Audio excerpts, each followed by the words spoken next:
this is Will from Loops and Worship, and I just want to take a moment to show you how easy it is to use our elements to create your own loop.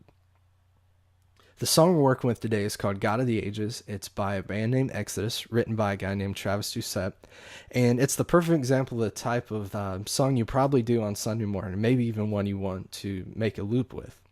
And so what we're going to do today is just basically show you how easy it is to use our elements to create your own loop.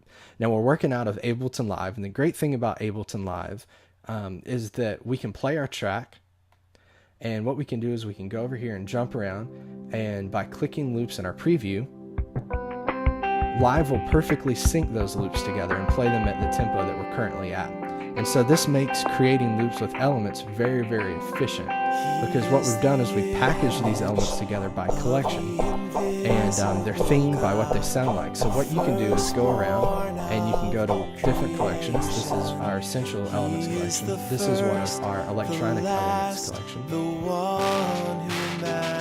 And you can click any of those loops, and Live will automatically sync it up to the track that you're playing up here. And so what you can do is you can play your track, listen to it, try to find some different loops that may work well, and then what we can do from there is throw those in and go ahead and start editing our loop.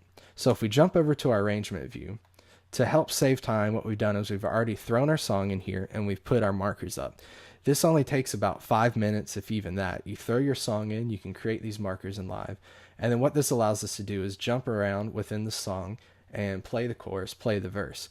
Now what we did from this view over to this view is basically we took each of these loops, like our intro, our verse, our pre-chorus, our chorus, and we copied these and then we pasted them where they needed to go. So in our verses, we've got our verse loop, and our pre-chorus, we've got our pre-chorus loop, and our chorus, we've got our chorus loop. Now what you'll notice is that this entire song is only using 4 samples.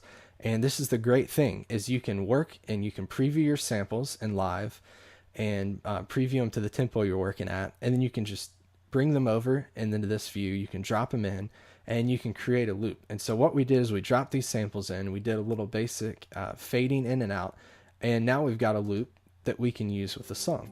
So if we play it, you'll hear this loop, our intro loop, start to fade in. We've got it sitting there nice in the background. If we wanted to turn it up, we could. Just turn that up. So we've got our intro loop going. We've got a loop scheduled to come in our verse. We've got a loop scheduled to come in our pre-chorus. A loop scheduled to come into our chorus. So what we'll do is we'll play this out, let you listen to it, and let you hear how all these flow together. Now the great thing about this is once you get the loops in here, you're set and you're good to go. If you simply render the song out, then you've got all these loops together. You can cut the track off so that all you've got is your loops, which is just that. There's our verse loop. And now you've got a loop you can use for Sunday morning. Now, if you like working a little more in depth and you like going into things a little further and not just using what they are, then you can go into each of these loops. You can add effects. Go over here and Live, you can add effects, throw them in, and use any audio effect. You can use VSTs, you can use whatever you want to change the way these sounds. You can edit them. But the great thing about elements and the way that we've created elements is that if you want to use elements the way they are, then you can do that, and you can throw them in, and you can have a great sounding loop in almost no time.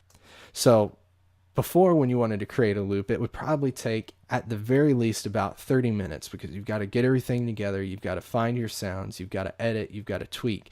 And now with elements, you can find your sounds very quickly. You can preview them at whatever tempo you're at using Live or GarageBand or Reason or whatever software you use, Logic.